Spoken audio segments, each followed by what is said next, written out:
It's a nice tree you picked to use. Thanks. Hinge cut from 2 years ago, still growing. Okay, we're here in Iowa. I come in here 3 summers ago and hinge cut some trees in here. We've done a lot of work that day. We put some buck beds in other places, but we've come back to put some more buck beds in. It is not enough just to come in and hinge cut trees. A lot of people think that that's the case, but it takes several other things to make a buck bed. It has to have a flat spot. The terrain feature needs to be right, and this is on the end of a point on the military crest. And what we got here is food up this ridge. Bucks during the chase phase of the rut are ridge runners. So we want this buck to go back out this ridge to check the does in the food plot. Now the food plot's just round up twice, put fertilizer, lime, and seed on top of the ground. It worked the last 2 years and we know it's going to work again, but we're just wanting to get more bucks on the property. So in this situation, I found a hickory tree that was cut a couple years ago. It's still alive. You can see here by the trunk of the tree how it's deteriorated somewhat, but I think I still probably got another 2 to 3 years on it. Hickory trees are good because the type of wood it is, real elastic and live real well. So the next step here is to hinge cut some of these smaller cherry trees, get some overhead canopy, some screening cover in the back, more food for them to eat on, and make a flat spot right here. Now I got a trail camera set up over here on a small tree that's going to be taking still photos of this entire process, and we're leaving the camera there with a 4 gigabyte chip in it so that we can prove that the buck comes into this spot. Now in front of this hinge cut tree I got a couple of plants that we call buckbrush here in Iowa. Seems like every state I work in there's a different plant they call buckbrush. This one here I believe is a prickly pear, but we're going to have to cut all these out because a deer is not going to lay down on them. So my first step here is I'm going to dig the vegetation back so that we can get a good compacted bed.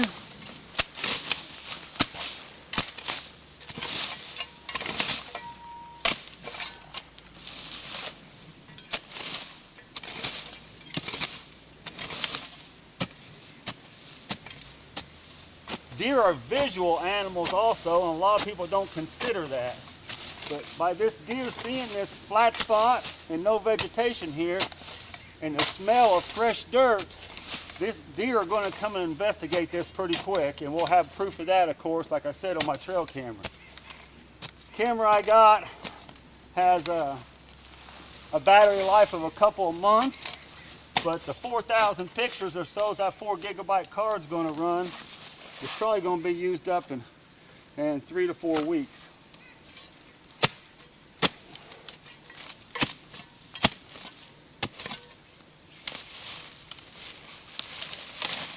Now, a buck bed has got to have an in and out trail, and it needs to usually be on the same plane. I have seen deer drop in from the top and go out the bottom, but most beds I have seen are straight in and out on the same elevation. So I'll dig up as close to the tree as I can for my back screening cover, and then we're going to try to find us a log or two to stack along behind this also. If I need to, I can dig a hole off to the side of this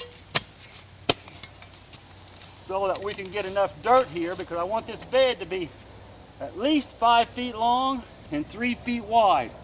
And because of the fact I got this root coming out here off this tree, the best thing to do is to add dirt to this spot. Again, cutting all small and sharp roots that are in the spot now, because just like we don't want to lay on anything, they don't want to lay on anything for a bed. So I'll just go out here to the side away from the base of trees so I don't have so much root competition, and throw a little dirt in there.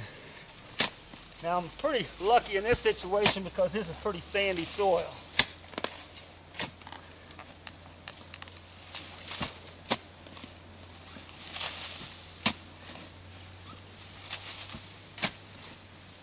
These do take a little bit of physical work, but a guy can usually put 15 or so in a year, in a day, And I wanted to put about that many in a year and maintain them, because what I'm trying to do is increase my buck to doe ratio by adopting 1.5-year-old bucks that have been kicked out here recently from their doe.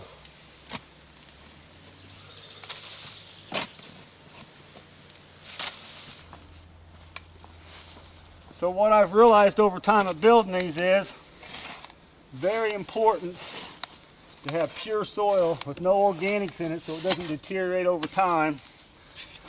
Then I want to stomp this outside edge down so we don't have it rolling down the hill on us.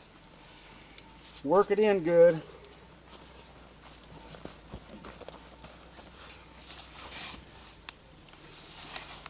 And again, I want it 3 feet wide, at least 2 feet wide, and 5 feet long.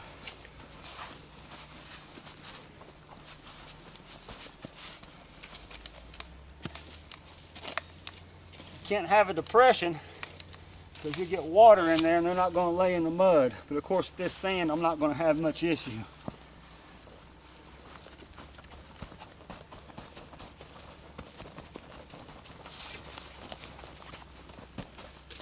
Okay, getting close.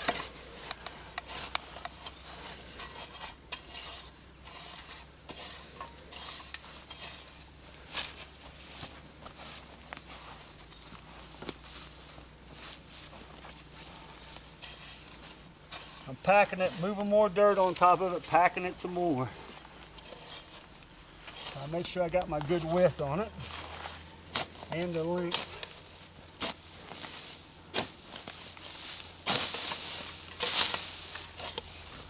Really, pretty much the bigger the better. I started playing around with a little bit of organic matter as far as rotten wood or cedar shavings like a guy would put in for dog beds or other animal beds. I haven't seen real good result with it yet, but I think that there's something to it. So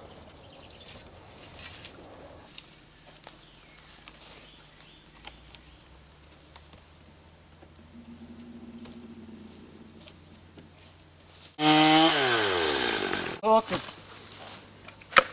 And so I get a leverage point so that I'm strong enough to get this to happen, and I don't have to cut too far through the tree. And then also, so I guide it exactly where I want it. Just like that.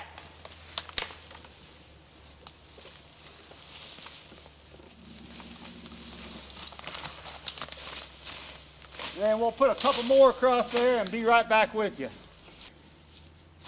What we have here is the completed bed. Got our overhead canopy, back cover, in and out, flat spot, and the most important thing is the right terrain feature. A lot of people don't understand that. 5 feet, this one here is about 6 feet long, a little less than 3 feet wide. I didn't have many options, so we flattened it out and widened it up on both sides. They typically want to be straight in front of the overhead hinge cut tree canopy, but we went ahead and made some good back cover on this one to compensate.